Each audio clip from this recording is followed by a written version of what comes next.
And we are now joined with Bonnie McBride. She is an FASD advocate. Bonnie, thank you so much for joining us again here on Valley TV. Thank you.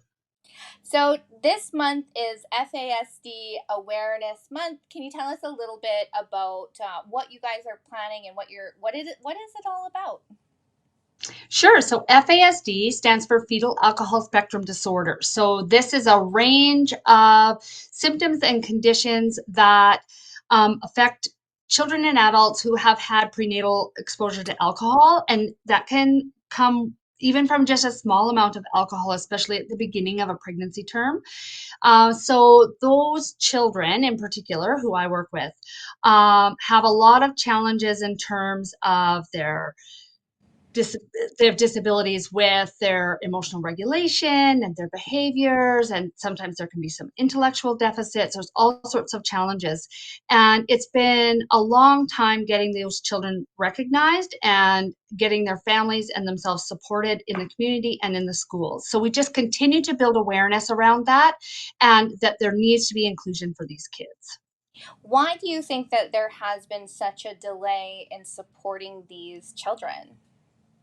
Well, there's a stigma attached to FASD and women who drink in their pregnancy. And it used to be common to talk to people about the fact that FASD is 100% preventable, but it really isn't. There are lots of reasons a woman might consume alcohol during a pregnancy. And we haven't done a very good job of supporting women, especially marginalized women, Indigenous women, in ways that support them so that they don't drink alcohol, and that they have the programming they need to not drink alcohol during pregnancy. So some of it is stigma related, and the representative for children and youth did a report in 2021 and found that also there's a lot of racial discrimination um, involved in how we stream kids through the FASD or the autism assessment process. So there's a lot of systemic things going on, lots of challenges that have made it a bit easier to push these kids to the side rather than come up underneath them with full support. So, what have you been doing as an advocate behind the scenes that maybe some people haven't seen, or also in front of the scenes? What have you been doing to help support these children and youth?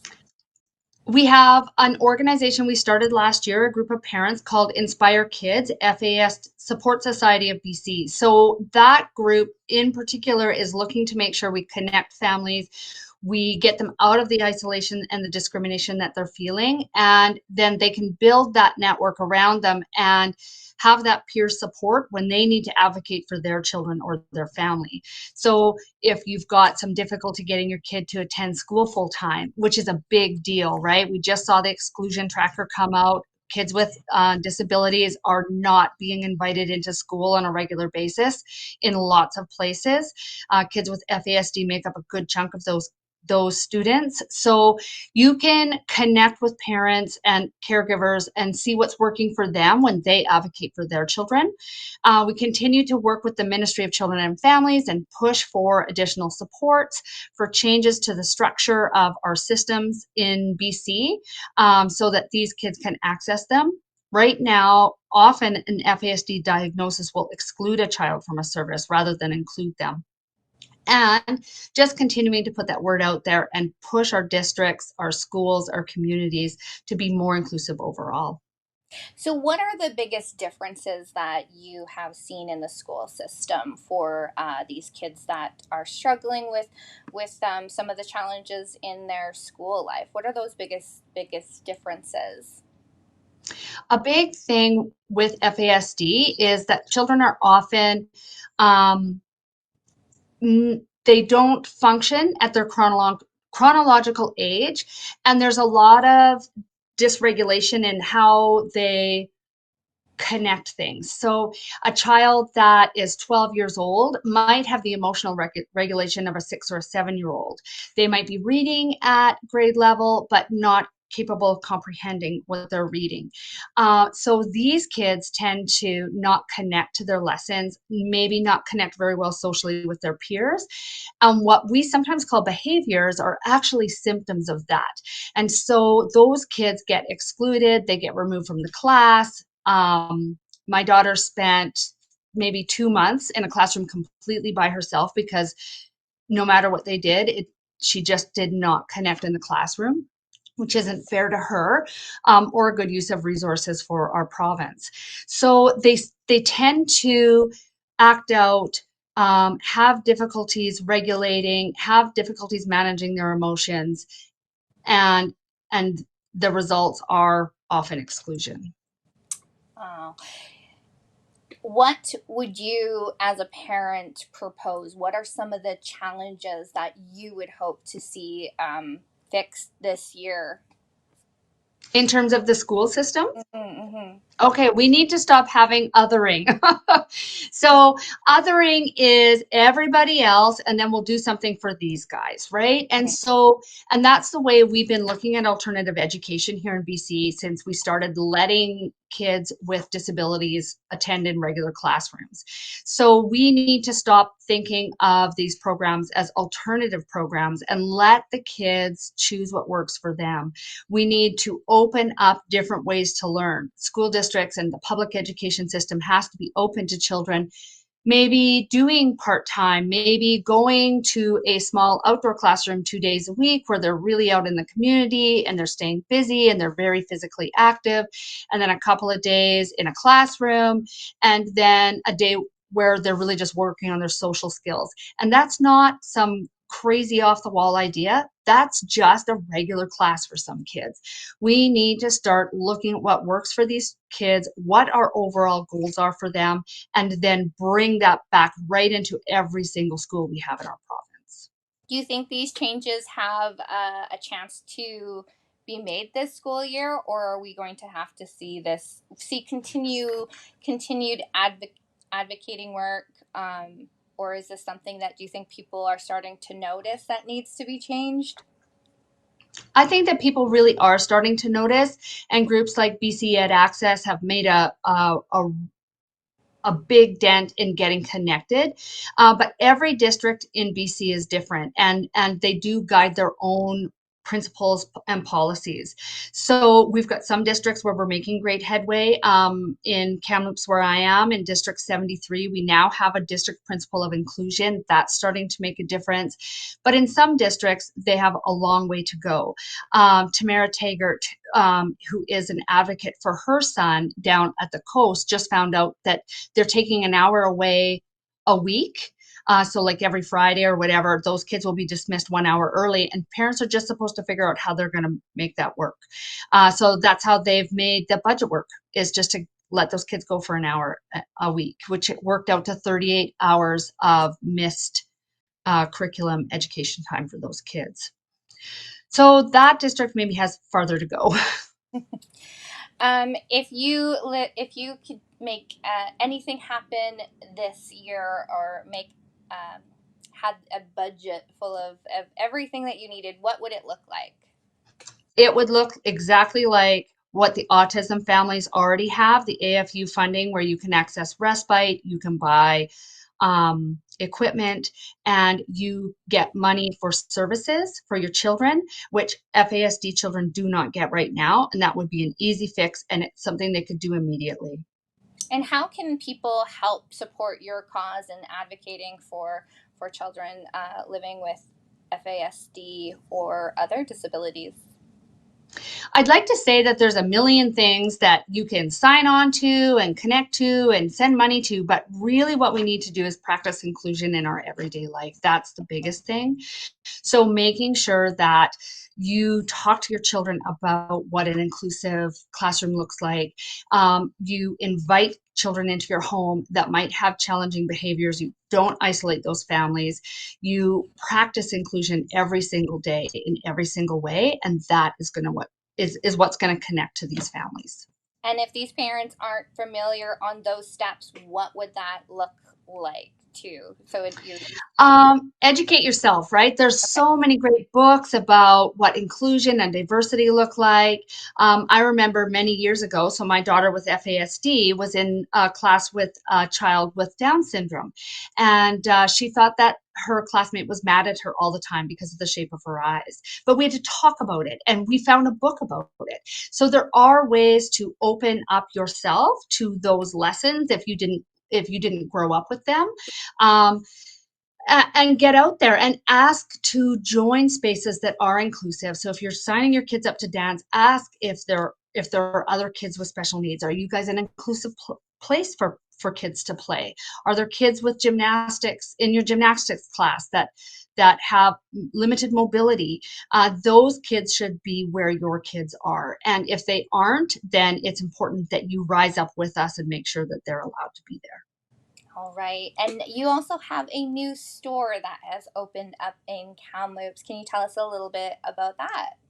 Yeah, so we're putting our money where our mouth is, and we do have a new store that's open in Kamloops that's called The Inspired Child, and it does include all of these tools and programs and things for an inclusive and diverse community here. We'll be offering programs and tutoring and yoga for kids with special needs, but it's not just open to kids with special needs. Anybody can join. We really want to create a blended space here. Lots of open-ended play, lots of heirloom toys, and lots of amazing ways to explore our environment and our community. All right. And where are you guys located? We are at 353 Tronquil Road. All right. Well, I can't wait to check your new store out with my kids. So thank you so much for taking the initiative, and we hope to hear from you again soon. Thank you, Dana, so much. And we're now joined with Morgan Ryder. Morgan, thank you so much for joining us here on the Rural Perspective. Now, I'd love to introduce you, but we just met, so I'm going to let you introduce yourself. Can you tell us our audience a little bit about who you are? Sure, thank you.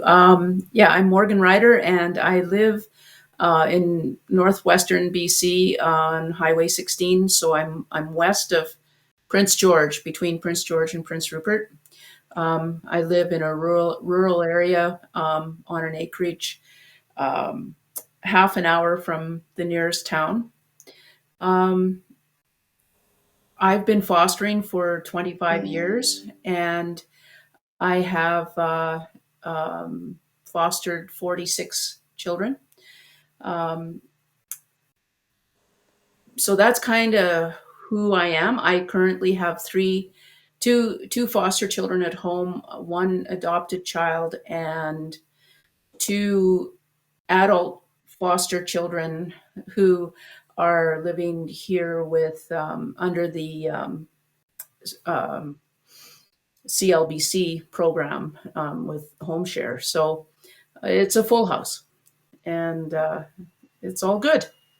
All right. So, what sort of challenges have you seen with accessing support or help with children that are living with disabilities? Well, it's always been difficult. Our nearest large center is Prince George, and that's 3 hours, 3 to 3.5 hours, depending on roads away. And I have at times driven that every week to take a child to see a psychiatrist or other kind of medical services, um, medical and mental health. But it's even getting more difficult now to find resources, even in Prince George. Um, there's very limited resources in Burns Lake, where I live. And um, the only option really is to travel to other centers or uh, I mean, to a certain extent, even developing skills ourselves so that we can offer the support that the children need. Um, Interestingly, since COVID, it has created the online platform that wasn't as used before. So now that's becoming quite common. And for example, the psychiatrist that we use for the kids lives in Victoria, and we meet with her online. So, in some ways, COVID has helped, but to have one-on-one or those kinds of support services where you actually need somebody in the home, it's really difficult to find. Hmm. I'm a new caregiver, and just within this short time of being a caregiver, I'm on waiting lists for everything. I am on a waiting list for a doctor, for a psychiatrist, for everything. Why are we seeing, well, in your opinion, why do you think we're seeing a lack of support, especially in our rural communities?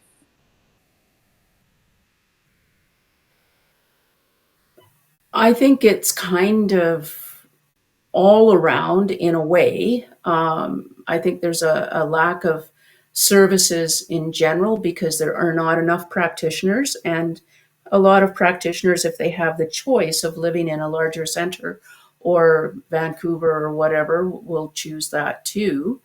Um, when practitioners do come to smaller places, they become overwhelmed quite quickly. And some manage to stay, but some find it just too hard and leave. Um, I think also um, there isn't the understanding, certainly around fetal alcohol syndrome.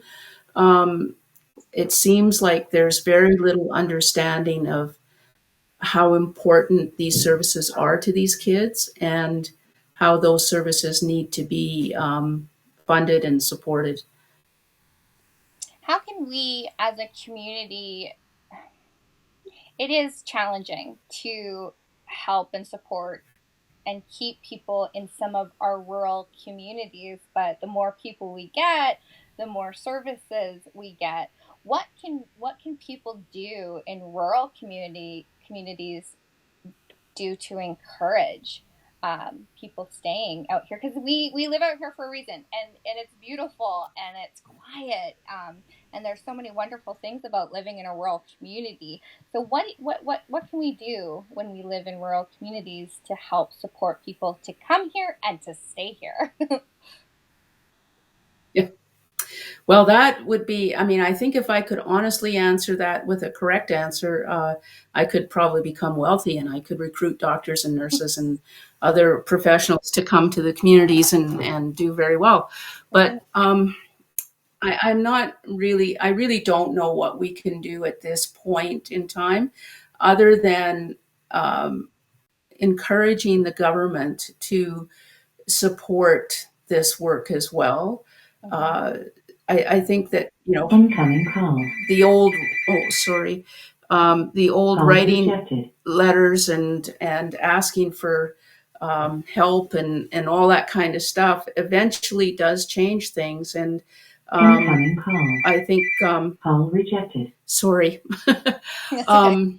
I think that the uh, the the real thing is to Ready to pair. work with any organization that's supporting children in care and children with special needs so that they have um, more people on board to speak to the government and get the Yeah. government to really sit up and take notice. Are these skill sets that parents can learn? I mean, I think that we are, parents and caregivers already are exhausted as it is. But in the temporary means, are these skill sets that parents can learn to help support their kids with living with disabilities or with FASD? FASD, fetal alcohol syndrome. FASD. Yeah. Yeah. Yeah.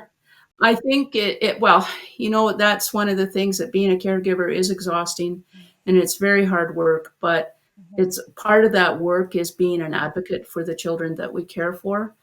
And, um, some of us are more inclined that way. And like Bonnie, who as well, is excellent at that work. And then there's organizations that we can tap into to support them as well. So I think that you just have to kind of look at what you can realistically do.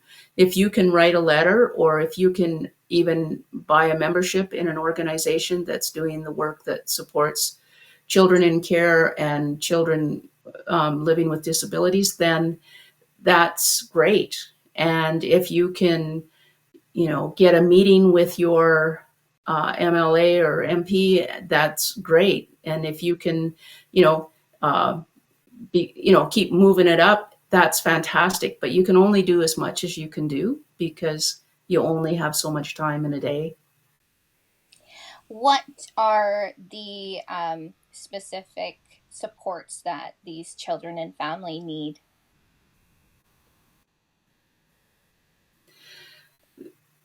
I think Powering that off. almost everything that you can imagine, from whether it be counseling or physiotherapy or psychotherapy or massage or speech therapy or um, um, academic assistance, learning assistance, and then they also need assessments and follow up. And so, yeah, it's just endless. Wow. And I'm assuming, financial support too. All of that comes with a cost. Well, it does. And there's also a disconnect there too, because certainly when you are a foster parent, extraordinary costs for medical or any kind of support costs are covered, but they're not going to send you to Vancouver unless it's an absolute necessity. Like, certainly I have been sent to Vancouver to Children's Hospital and things like that, but it is not on a regular basis, of course. And they always want to access services that are closest to home, which I understand. But, there's limits to how much they will support. So, Yeah. yeah. I would imagine too, just like living out rurally too, I think about how am I going to recruit employees for here as well at the station. And when I first started off in a rural community, our station manager helped support our living expenses to get us hooked into a community. But it's almost like the housing situation seems to be a challenge everywhere, of course, but even more so here in rural communities. It almost seems like we need to have housing and more support set up to the people that will be supporting us. It goes back and forth. Well, like when you were saying about, how do we get people to come and stay? But when we get people, when, you try and hire somebody and they ask about housing and there isn't any, or what is available is so expensive, Yeah.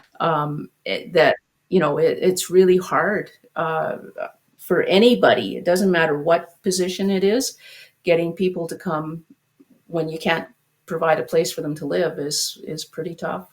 Yeah. It's almost, you want to put it onto somebody to say, hey, you take this, but it's really the whole community, I think, coming together and not just supporting, certain topics, but it's like as a whole. If we want services to come into our rural communities, we all need to be proactive, and that helps all children. I would assume. Absolutely. Yep, absolutely. Yeah. Go ahead. Nope, I'm good. What positive changes have you seen throughout your lifetime working in rural communities with families? Well, that's a tough question.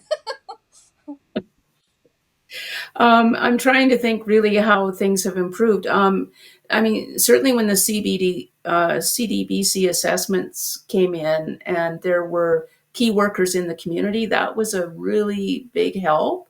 But then they withdrew that. So now we're kind of back to square one. Um, there is a little more understanding amongst physicians about fetal alcohol syndrome. So that is helpful. Um, the schools are more supportive in that regard as well, but there still isn't the really good funding for kids that have an FASD diagnosis. So, like if a child is diagnosed with autism, they automatically get a good amount of support financially, and any resources that are available, they're hooked into right away. Whereas an FASD diagnosis, you're just kind of left. Hmm. Yeah, you don't have Is that that tie-in. is that because of the lack of understanding that there's been in the past, or is it discrimination? Well, one person said to me a long time ago that they're they don't want to open the floodgates. They feel like they can't afford that cost. But I think we can't afford not to, because these kids grow up, and if they don't have the support when they're young, then they grow up to be adults that need support. So, Yeah. it's not saving us anything. It's not. It really isn't. And I'm seeing an increase as well with children being born with fetal alcohol, and then also with addiction too, right? With children having to be weaned off of opioids right now, because we are in an opioid pandemic. So you would think that with all these different concerns coming in, that we would see the government being a little bit more proactive on helping and supporting our urban and especially our rural communities.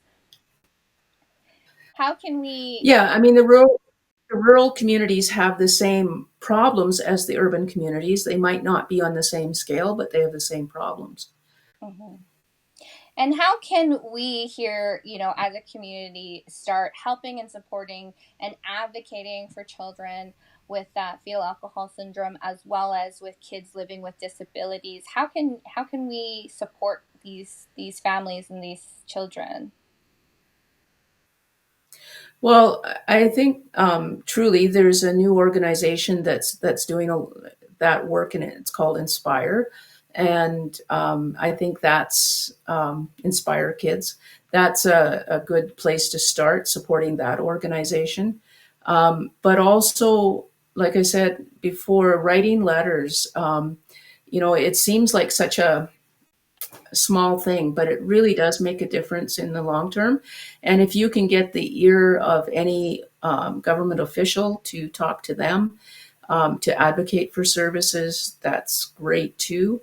Um, and and I think as foster parents too, to support each other in this work is something else that we can do. So for our audience, people that are listening or watching, what can you share are the biggest differences for students that may be coming into the school system? What are the biggest differences that you see within children and in the schools? Well, certainly children that are going into school with fetal alcohol syndrome have an array of challenges, and some of that is that their chronological age and their developmental age is often very different, and it can be different in different areas. So you might have a 14-year-old that's behaving like a 10-year-old, and that can lead to bullying or teasing and that sort of thing. So it's really important that the schools be really aware and understand about FASD. And of course, having the assistance for learning, because kids need a lot of assistance. And I was told this year that there would be no special pull-out classes and stuff in our high school because they just didn't have enough staff. So I have 2 kids in high school that need learning assistance, but they're not going to get it. And you know, it's those kinds of things are critical for a child to feel successful in school, because otherwise they just feel lost. And it's really challenging to continue to support your child when you don't have it on the other end as well. In your perfect world, where there's funding and supports in place, what would that look like? Well, in a perfect world, there would be the health professionals that we need and support professionals that we need. And they would be accessible without a year-long waiting list. There would be the learning assistants at schools so that kids were supported, supported well, not just, well, we'll do an hour today, but, you know, some people that can walk with them kind of and help them through their day. And of course, enough foster homes that for those that need them, and for families too, though it isn't just foster kids, families that have children, biological children that are at home that need support have the same struggles, right? So it's but that would be a perfect world, just that support was available to make our job a little bit easier. All right. And last question, what can people do to support today? Well, I guess become more aware of what the needs are of special needs for these children. Write to the government, tell them that you want more services and that it's important for all kids, because if the kids that we have are supported, then it makes it a better place for the other kids as well. It makes it a better community, and everybody is more successful. All right, Morgan, thank you so much for joining us here today on the Rural Perspective. Thank you for having me.